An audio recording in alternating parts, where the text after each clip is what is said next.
پوچھا تھا صحابہ کے مجمع سے کون ہے جو اپنے نبی کی بارگاہ سے یہ تحفہ لینا چاہتا ہے تو قربان جاؤ بیک زبان تمام صحابہ حضرت صدیق اکبر بولے ہاتھ بڑھایا یا رسول اللہ ہمیں دے دیجئے عمر اٹھے ہاتھ بڑھایا یا رسول اللہ ہمیں دے دیجئے عثمان غنی بولے یا رسول اللہ ہمیں دے دیجئے مولا علی بولے یا رسول اللہ ہمیں دے دیجئے میرے گھر پر آپ کی بیٹی خاتون جنت اس کی پرورش کریں گی جتنے صحابہ تھے اٹھتے چلے گئے ہاتھ بلند کرتے گئے یا رسول اللہ یہ تحفہ ہمیں دے دیجئے صدیق بولے ہمیں دے دیجئے عمر بولے ہمیں دے دیجئے عثمان بولے ہمیں دے دیجئے علی بولے ہمیں دے دیجئے خبیب بولے ہمیں دے دیجئے معاویہ معاویہ بولے ہمیں دے دیجئے تمام اجلہ صحابہ بولے ہمیں دے دیجئے جتنے صحابہ اس نبی کی محفل میں بیٹھے ہوئے تھے سبوں کے دلوں کی یہ تمنا تھی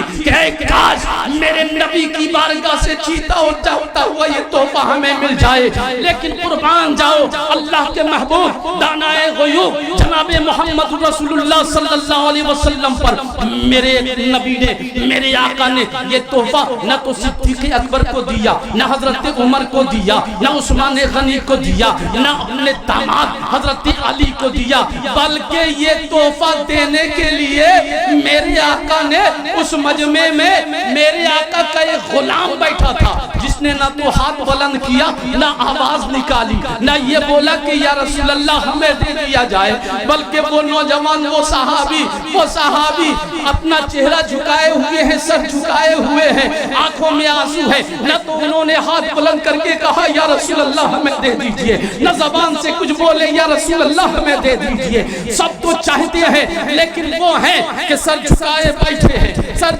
بیٹھے ہیں اور میرا نبی وہ ہے جو صرف زبان کی بولی کو نہیں جانتا ہے دلوں میں کیا چل رہا ہے مصطفیٰ اسے بھی جانتے ہیں میرے نبی نے نہ تو صدیق کو دیا ہے نہ علی کو دیا نہ عثمان غنی کو دیا ہے بلکہ وہ صحابی جو خاموش بیٹھے ہوئے تھے سر کو جھکا کر بیٹھے ہوئے تھے چپ بیٹھے ہوئے تھے اس غلام کی طرف اشارہ کیا مصطفیٰ نے اور ارشاد فرمایا اس غلام کو میرے قریب لاؤ انہوں نے سر اٹھایا یا رسول اللہ آپ نے بلایا ہاں میرا غلام ادھر آ وہ غلام اپنے نبی کی بارگاہ میں حاضر ہوتا ہے قدم مبارک کو بوسہ دیتا ہے یا رسول اللہ کہیں کوئی گستاخی تو نہیں ہو گئی میرے محبوب ارشاد فرماتے ہیں اے میرے صحابی یہ تحفہ کسی اٹھے ہوئے ہاتھ کو مصطفیٰ نہیں دے گا تیرا سر جھکا ہوا تھا تیرے دلوں کی دنیا کی طرف تیرا نبی یہ تحفہ تیرے حوالے کرتا ہے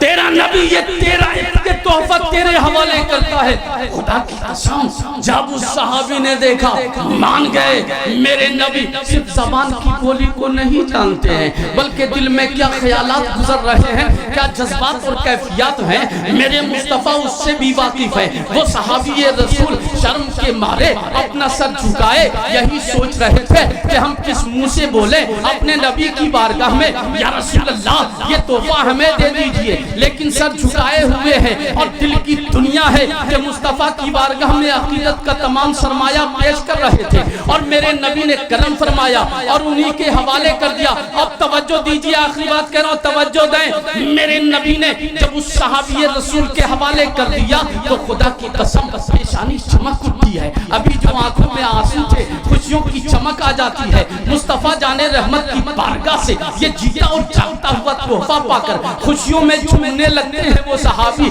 لیکن ابھی چند لمحہ گزرا ہی تھا مسرتوں میں جھومنے والا کہ تھوڑی دیر کے بعد صحابہ نے دیکھا ہے وہی صحابی ہیں کہ پھر ان کے آنکھوں میں آنسوؤں کا سیلاب آ گیا پھر وہ رونے لگے بے تحاشا رونے لگے چہرے پہ پریشانیوں کے آثار آ گئے بلک بلک کر رونے لگے میرے نبی جانتے ہیں مگر پوچھ رہے ہیں کہ میرا غلام اب تو رونے کیوں لگا ابھی تو خوش ہو رہا تھا اب تیرے آنکھوں میں آنسو کیوں آ گئے تو اس غلام نے اپنے آقا کے قدموں کو چوم کر کہا یا رسول